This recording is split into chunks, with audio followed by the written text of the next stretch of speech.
एक बार की बात है, एक जंगल में रानो नाम की चिड़िया खेती किया करती थी और उस चिड़िया का एक छोटा बच्चा भी था जिसका नाम कुकू था और वो बहुत ज्यादा नटखट था। रानो चिड़िया की खेती से उसे जो पैसे मिलते थे उन पैसों में उनका गुजर नहीं हो पाता था। अब रानो चिड़िया ने फूलों की खेती करने की सोची थी।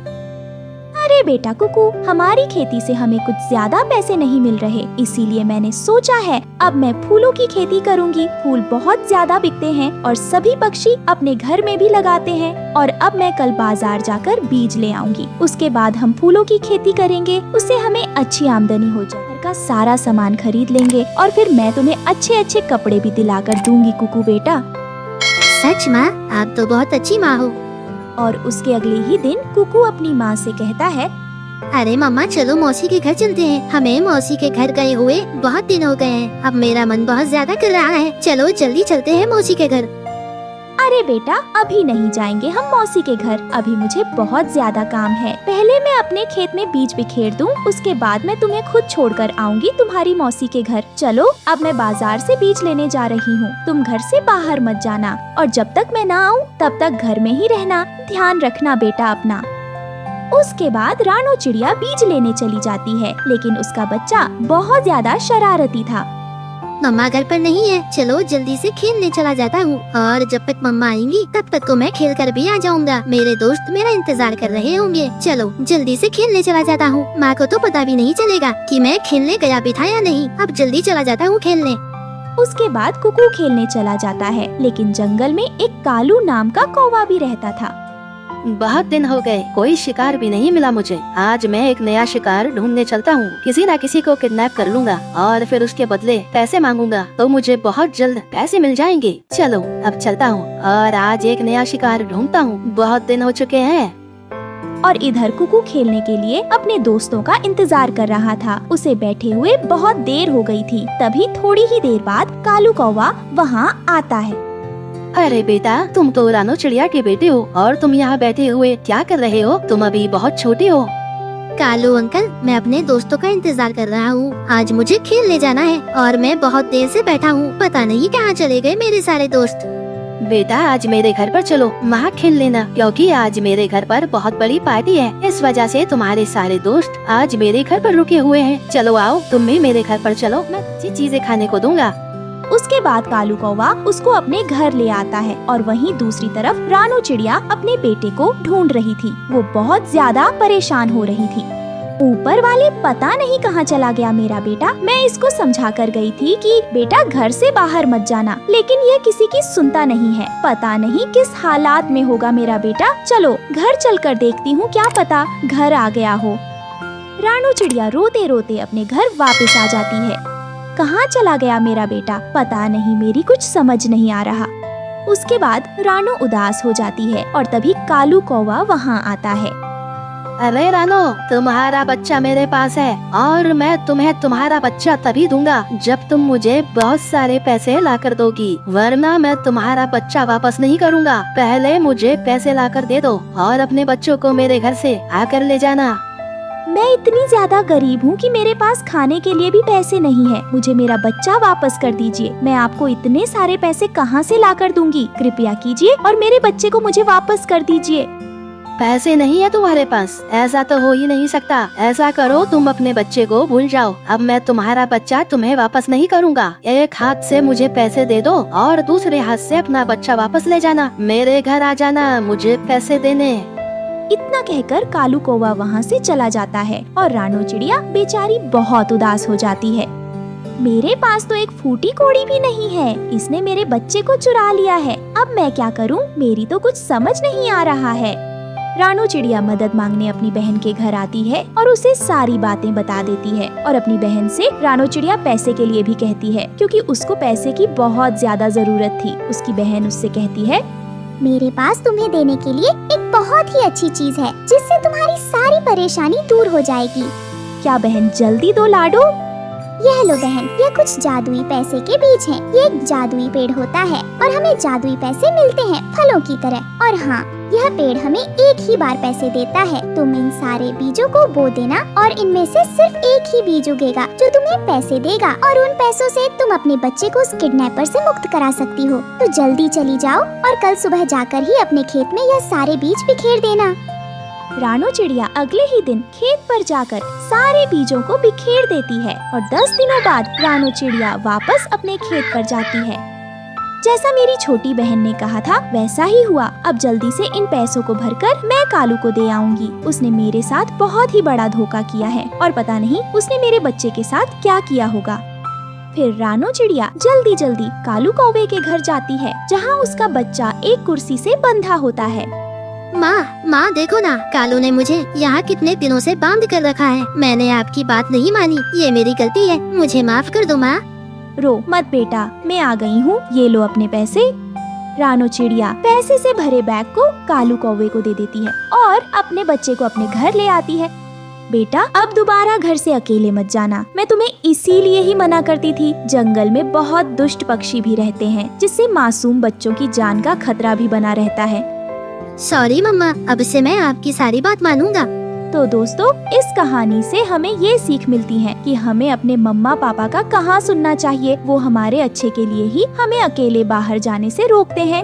रामपुर गांव में एक किसान रहता था। उसके पास एक बिल्ला था जिसका नाम बिल्लू था और एक मुर्गी थी। एक दिन किसान मुर्गी को दाना डालते हुए मुर्गी से कहता है, खा ले और दाना खा ले, बस दाना ही खाते रहना। आज तक तूने मुझे एक अंडा तो दिया नहीं। छोटी सी थी जब तुझे जंगल से उठाकर लाया था और तब से तुझे पाल रहा हूँ। अब तक तो तू सिर्फ मेरे ऊपर बोझ ही बनी हुई है। तुझसे तो अच्छा मेरा बिल्लू बिल्ला है। अपने मालिक किसान की यह बातें सुनकर वो बिल्लू बिल्ला बहुत खुश हो रहा था।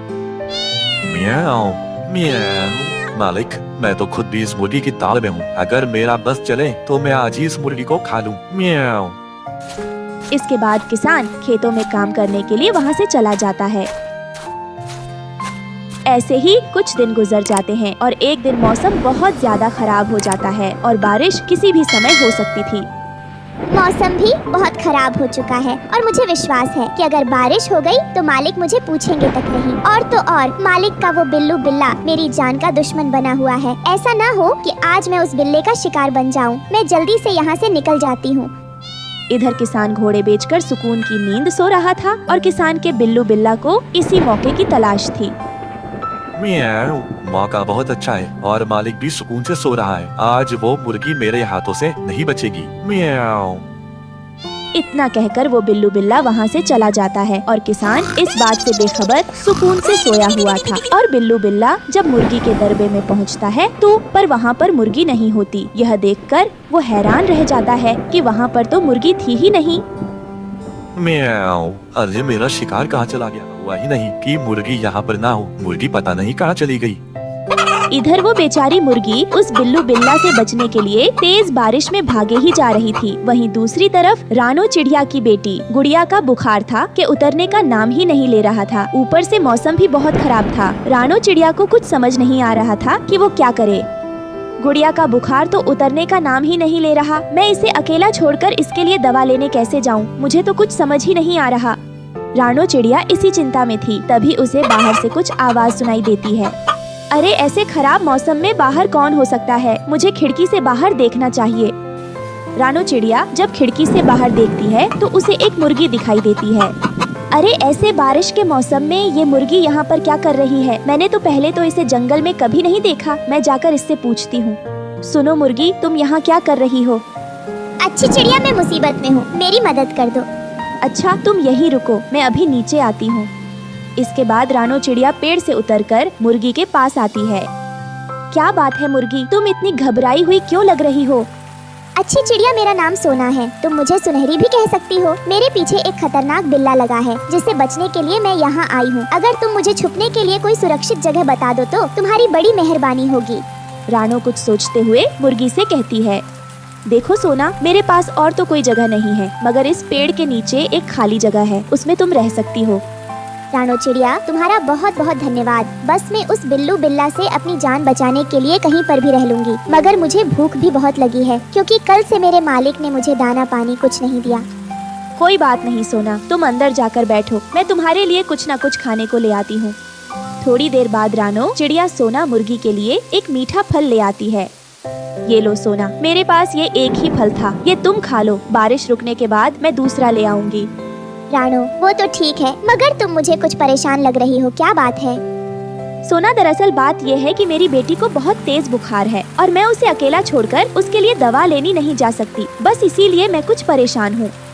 रानो तो इसमें परेशान होने वाली क्या बात है? मैं हूँ ना, मैं तुम्हारी बेटी का ख्याल रखूंगी जब तक तुम जाकर दवा ले आओ। अरे हाँ, यह तो मैंने सोचा ही नहीं था। तुम जब तक यह सेब खा लो, मैं तब तक गुड़िया के लिए दवा ले आती हूँ।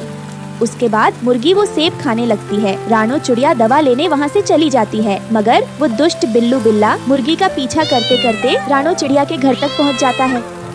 म्याऊं, उस मुर्गी की खुशबू तो इधर आसपास से ही आ रही है। वो जरूर यही कहीं होगी, मगर मुझे बहुत भूख लगी है। वो सामने किसी पक्षी का घर लग रहा है। यहाँ से मुझे खाने को कोई न कोई पक्षी मिल जाए। अगर वो मुर्गी ना मिली तो मैं यहीं से ही अपना पेट भर लेता हूँ। म्याऊं। तभी उसकी आवाज सुनकर मुर्गी डर जाती है। अरे ये बिल्ला यहाँ तक पहुँच गया, अब मैं क्या करूँ? अगर इसने मुझे देख लिया तो ये मुझे कच्चा चबा जाएगा। फिर बिल्लू बिल्ला रानो चिड़िया की खिड़की से अंदर देखता है तो उसे सोई हुई गुड़िया दिखती है। म्याऊं, अरे वाह, चिड़िया के बच्चे को तो मैं आसानी से शिकार बना लूंगा, और वैसे भी चिड़िया के घर पर तो कोई नहीं है। इसके बाद वो बिल्लू बिल्ला खिड़की के रास्ते रानो चिड़िया के घर के अंदर आ जाता है, मगर अचानक ही वहाँ पर सोना मुर्गी आ जाती है। यूँ अचानक सोना को अपने सामने देखकर वो बिल्लू बिल्ला बहुत हैरान हो जाता है। म्याऊं, अच्छा तो तू यहाँ छुपी बैठी है। मैंने तुझे कितना ढूंढा। अब तो मैं दो शिकार करूंगा। पहले मैं इस चिड़िया के बच्चे को जल्दी से खा लेता हूँ, इसके बाद मैं तुझे खाऊंगा। हा हा हा। बिल्लू बिल्ला, ये तुम्हारी भूल है। मैं इस चिड़िया की बच्ची को तुम्हें हाथ तक नहीं लगाने दूंगी, चाहे इसमें मेरी जान क्यों न चली जाए। अच्छा, तो अब तू मुझसे मुकाबला करेगी? रुक, मैं तुझे अभी बताता हूँ। फिर वो बिल्ला मुर्गी पर हमला कर देता है और मुर्गी भी बिल्ला से लड़ने लगती है। बिल्लू बिल्ला से लड़ते लड़ते वो मुर्गी घायल हो जाती है, मगर वो उस बिल्ले को गुड़िया को खाने नहीं देती। इतने में रानो चिड़िया भी डंडे से बिल्लू बिल्ला पर हमला कर देती है और अचानक ही डंडा लगने की वजह से बिल्लू बिल्ला सिर पर चोट लग जाती है और बिल्लू बिल्ला डर के मारे वहाँ से भाग जाता है। सोना, तुम्हें तो बहुत चोट आई है, मैं तुम्हारी पट्टी कर देती हूँ, मगर ये सब कैसे हुआ? फिर सोना मुर्गी रानो चिड़िया को सारी बात बता देती है। शाबाश सोना, आज तुमने उस बिल्लू बिल्ला का सामना करके अपने अंदर के डर पर काबू पा लिया है। अगर हम जिंदगी में आगे बढ़ना चाहते हैं तो हमें अपने अंदर के डर को खत्म करना होगा। उसके बाद हम बुरे से बुरे हालात का भी सामना कर सकते हैं। सोना, तुमने मेरी बेटी की जान बचाई है, तुम्हारा बहुत बहुत धन्यवाद। और आज के बाद हम सब मिलकर एक साथ रहेंगे। तुम्हें किसी से डरने की कोई जरूरत नहीं है। फिर रानो चिड़िया लाई हुई दवा गुड़िया को पिला देती है। फिर रानो सोना मुर्गी की भी पट्टी कर देती है और दवा पीने के बाद गुड़िया बिल्कुल स्वस्थ हो जाती है। फिर सोना मुर्गी रानो और गुड़िया के साथ उनके घर में रहने लगी और रानो को भी सोना की शक्ल में एक वफादार दोस्त मिल जाती है। दोस्तों, हमें उम्मीद है कि आपको हमारी कहानी पसंद आई होगी। कृपया कमेंट करके बताएं कि आपको यह कहानी कैसी लगी और वीडियो को लाइक और शेयर करना न भूलें। अगर आप हमारे चैनल पर नए हैं तो सब्सक्राइब जरूर करें। धन्यवाद।